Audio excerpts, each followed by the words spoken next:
नमस्कार प्यारे बच्चों, कैसे हैं आप सभी। आशा करती हूँ कि आप सभी ठीक होंगे। बच्चों, मैं गीता हिंदी कक्षा में आपका स्वागत करती हूँ। जैसा कि हम पिछली कक्षा में रू व रू से बने शब्दों के बारे में चर्चा कर चुके हैं, लेकिन फिर भी पहले मैं उन्हीं से संबंधित कुछ प्रश्न पूछना चाहूँगी। ठीक है, तो आप तैयार हैं मेरे प्रश्नों का उत्तर देने के लिए? चलिए, तो बताइए मेरे हाथ में ये क्या है? क्या है मेरे हाथ में? जी हाँ, बिल्कुल ठीक पहचाना, यह है रुई। क्या है? रुई। अच्छा, ये बताइए रुई शब्द के र में कौन से ओ की मात्रा लगी है? बिल्कुल सही, कौन से ओ की मात्रा लगी है? छोटे ओ की मात्रा लगी है। चलिए, अब यह बताइए मेरे हाथ में क्या है? क्या है ये मेरे हाथ में? रुमाल। क्या है? रुमाल। और रुमाल के र में कौन से ओ की मात्रा लगी है? जी हाँ, रुमाल के र में मात्रा लगी है बड़े ओ की। बहुत अच्छे, आपको ये पता चल गया है कि हमारे र में छोटे ओ और बड़े ओ की मात्रा कहाँ लगती है? बीच में लगती है। कहाँ लगती है बच्चों? बीच में। और हम इसका उच्चारण कैसे करते हैं? रु रू। कैसे करते हैं? रु रू। तो बच्चों, आज हम कुछ एक नए अक्षर के बारे में जानकारी प्राप्त करेंगे। ठीक है, और वो क्या है? री। क्या है ये? री। इसका उच्चारण कैसे होता है? री। कैसे होता है? री होता है। ठीक है, तो अब इस री के बारे में हम जानेंगे। ये हमारी वर्णमाला का 7वां स्वर है। कौन सा स्वर है? वर्णमाला का 7वां स्वर। अभी तक हम पढ़ चुके हैं आ, ई, उ, री। यहां तक हम मात्राएं पढ़ चुके हैं, लेकिन अगर हम स्वर की बात करें तो वो कहां से शुरू होते हैं? अ, आ, ई, उ, री। ठीक है, तो वर्णमाला का कौन सा स्वर हुआ हमारा? ये 7वां स्वर हुआ। ठीक है, तो इससे संबंधित कुछ शब्द जाने हम। चलिए आते हैं हम री स्वर के शब्द। कौन से शब्द हैं? री स्वर के शब्द हैं। देखिए, आप यहां देख रहे हैं लिखा हुआ है री। री लिखा है ना? री जमा तू क्या बना? ऋतु। क्या बना? ऋतु। बच्चों, आपने यहां देखा मैंने क्या लिखा है? री लिखा है। जब हम शब्द बोलते हैं, कोई भी शब्द बोलते हैं और उसमें हमें पहले आवाज आती है री की, तो उसके लिए हमें क्या लिखना होता है? रीश लिखना होता है। ठीक है, और फिर हमने लिखा तू और हमारा शब्द बन गया ऋतु। ऐसे ही कुछ और शब्द पढ़े। चलिए फिर से, ऋतु, ऋचा, ऋचा, ऋषि, ऋषि, ऋजु, ऋजु। फिर से एक बार, ऋतु, ऋचा, ऋषि, ऋजु। ठीक है, समझ में आया? हमने शब्द बोला, और शब्द जब हमने बोला तो हमें सबसे पहले आवाज कौन से स्वर की आई? हमें री की आवाज आई। और जैसे ही हमें री की आवाज आई तो हमें क्या लिखना है? री स्वर लिखना है, री का मूल रूप लिख देना है।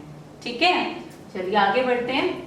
री की मात्रा के शब्द। ठीक है, री की मात्रा के शब्द, ये जानने से पहले हम ये जानेंगे कि री की मात्रा हम कहाँ लगाते हैं और कैसे लगाते हैं। ठीक है, तो जो ये री की मात्रा है, देखिए यहाँ ये री की मात्रा है।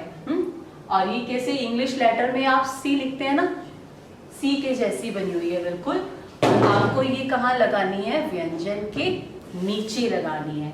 कहाँ लगानी है? व्यंजन के नीचे लगानी है। ठीक है, तो पढ़ते हैं कुछ शब्द हम री की मात्रा के शब्द। देखिए, यहां मैंने मां के नीचे री की मात्रा लगाई है और बन गया मृ। मृ जमा ग, मृग। ठीक है, जानते हैं ये मृग क्या होता है? जी हाँ, मृग होता है हिरन। क्या होता है?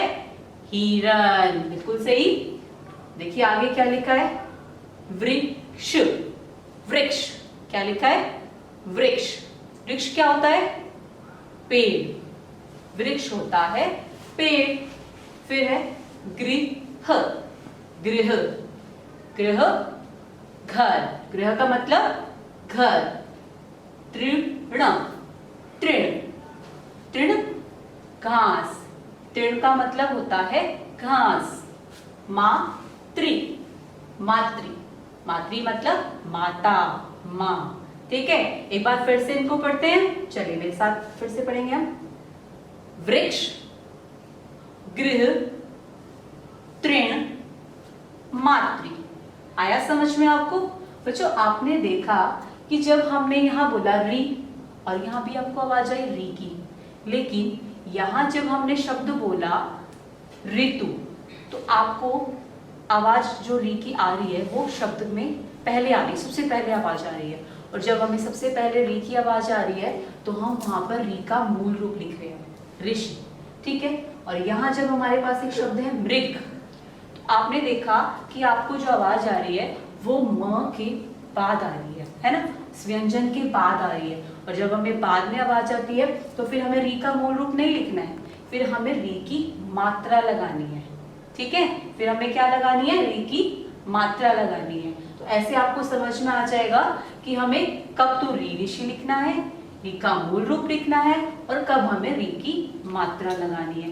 तो मुझे ऐसा लगता है कि आपको ये समझ में आ गया होगा कि क्या अंतर है दोनों के शब्दों को लिखने में, री के स्वर के शब्दों को लिखने में और री की मात्रा के शब्दों को लिखने में।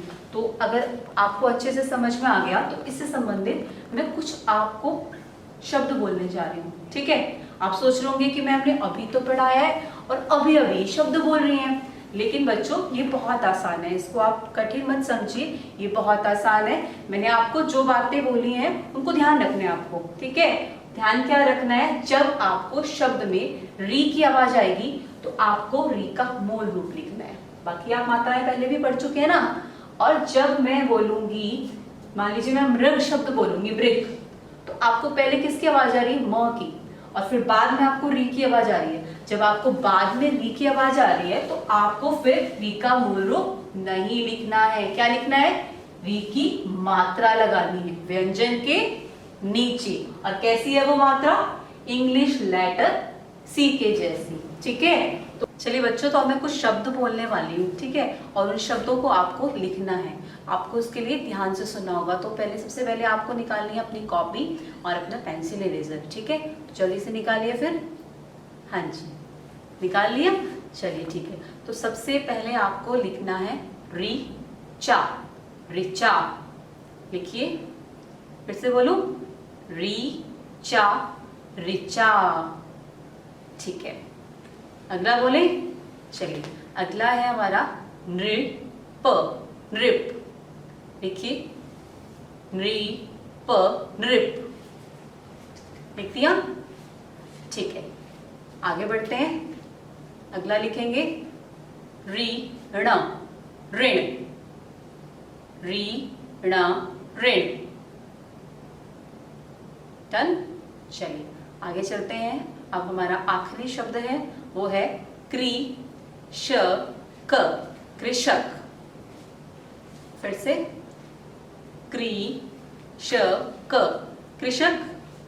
तो एक बार देखते हैं कि आपने ये शब्द सही लिखे हैं या गलत लिखे हैं। तो इसको एक बार चेक करते हैं हम कि आपने शब्द सही लिखे हैं या गलत लिखे हैं। चलिए, सबसे पहले आपने क्या लिखा?